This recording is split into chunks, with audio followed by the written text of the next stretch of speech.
GC here, and we are back for a movie review.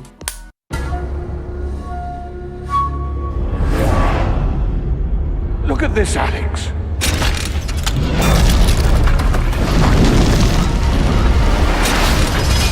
Watch out!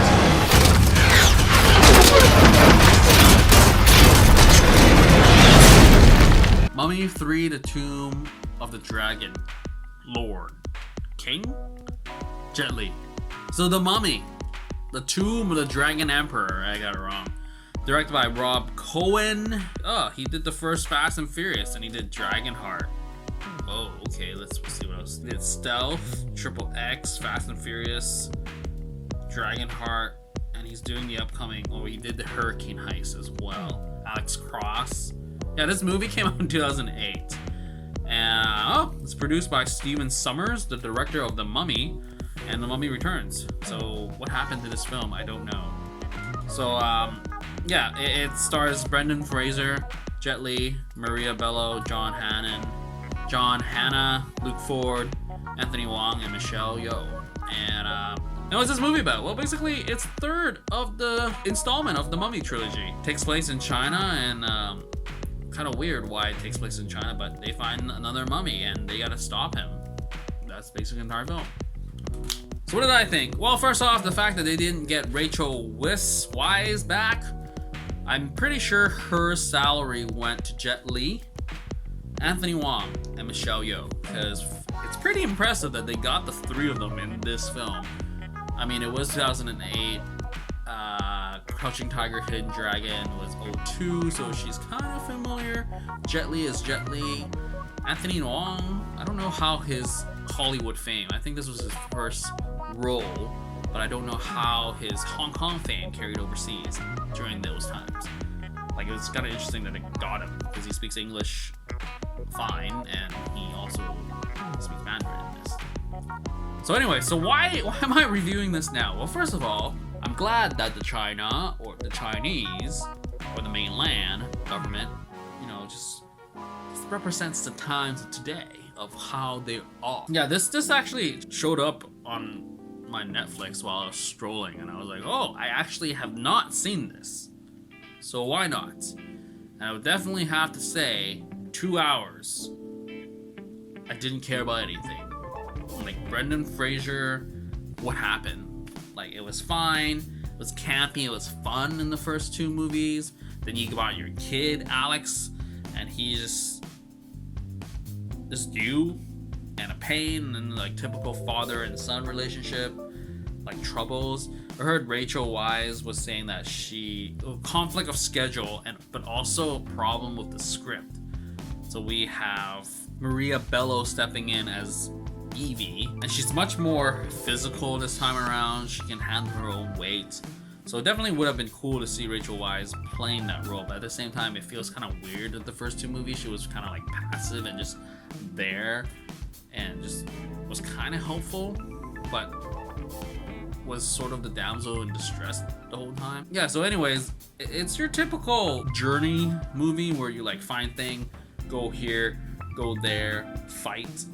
And there's like CGI things. It's pretty bad. I mean, 2008. I guess for imagery, it's kind of nice. I mean, the whole terracotta armor falling off his face and revealing his like zombified face. It's cool. I don't know. Imhotep looks still badass when I watch it. I haven't watched it recently, but in memory, recently, like the 99 and Mummy Returns still looks pretty cool. So what is there to talk about? I don't know. Like, the fact that it exists? No, it shouldn't have existed. I sort of wish that they didn't age the kid so much, that he's on his own and they're retired. I mean, granted, this was supposed to be like the end of the trilogy, but it just seems like what a lame send-off.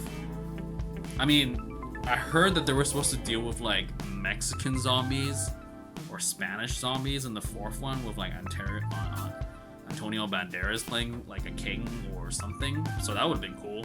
I don't know why they had to like end it off with here. And we got like the brother-in-law who was fun. I guess he's the only one that sort of stayed the same and it was fine. We got the Onion Knight from Game of Thrones in this, and he's like a cheap version of that French dude, I guess. Like, there were so many shots where I'm like, is this him? And I look up the credits, like, nope, it's the Onion Knight. So yeah, I don't even know what to talk about, really. I mean, like it's cool that the Chinese side of things was shown off in 2008 in this setting, and it was like badass, because, you know, the traps and everything, or this emperor, but granted it's just very generic emperor of just like, I want to rule the heavens and all that stuff. And then you got the magic bits, and you don't really care. I think that's the biggest thing about this movie, is that you don't care about anything, and it's somehow 2 hours. I'm pretty sure I was like doing something else while I was half watching this, because I was just like bagging boards or something for my comics, and then I'm watching it as I bag, and I was like, okay. And then 2 hours go by, and I was like, oh, that's it. And then, yeah, I think the whole father and son trope was just like, you sort of established a kid in the second one, and you like, now he just sucks, and it's like, I don't care about the kid anymore. And then Rachel Weisz is gone, and then you got these villains that don't really stand out. And I think Imhotep was such a stronger villain and a character than this Dragon Emperor was. Like, Jet Li just showed up, scowled, complained, and it's like, I need to get to the pool of life or something, and then disappears, come back in when it's like opinion. And the fact that he has elemental powers is like, how can we match? I mean, granted, Mummy 1 and 2 sort of, he had a lot of powers because he was a wizard per se, but he like was limited with like getting thugs to work like zombie thugs or sandstorms. But then Jet Li literally has the power of all the elements, and yet he just, I don't know, it's kind of sad. So yeah, I'm pretty sure they just cashed in. It's like, okay, Hollywood film, why not? I don't have to do too much. It's mostly CGI for me. I'll show up. But then granted, that Jet Li Michelle Yeoh fight was kind of nice, but then like the way they shot it was kind of like meh. So I'm done here. I think we wasted everyone's time, but it's good that the Chinese are the Chinese. I mean, granted, it's nice to see them lose. I wonder if this even played in China. I'm pretty sure it didn't. I don't know. Because it fulfills the rules of the bad guys losing, but what if the bad guys are Chinese? No. Well, no, there's Michelle Yeoh and her immortal, her and her daughter. She was the Chinese people. She repped the Chinese people, so who knows? Who knows indeed. I could look it up, but I don't want to. It's Mummy 3. Maybe I should watch the new Mummy with Tom Cruise. Maybe I'll like that more. Maybe the CGI is better. Hopefully. Because it happened a year after. I mean, 10 years after. Okay, I'm done here. So anyways, keep liking, keep watching, and subscribe, and share.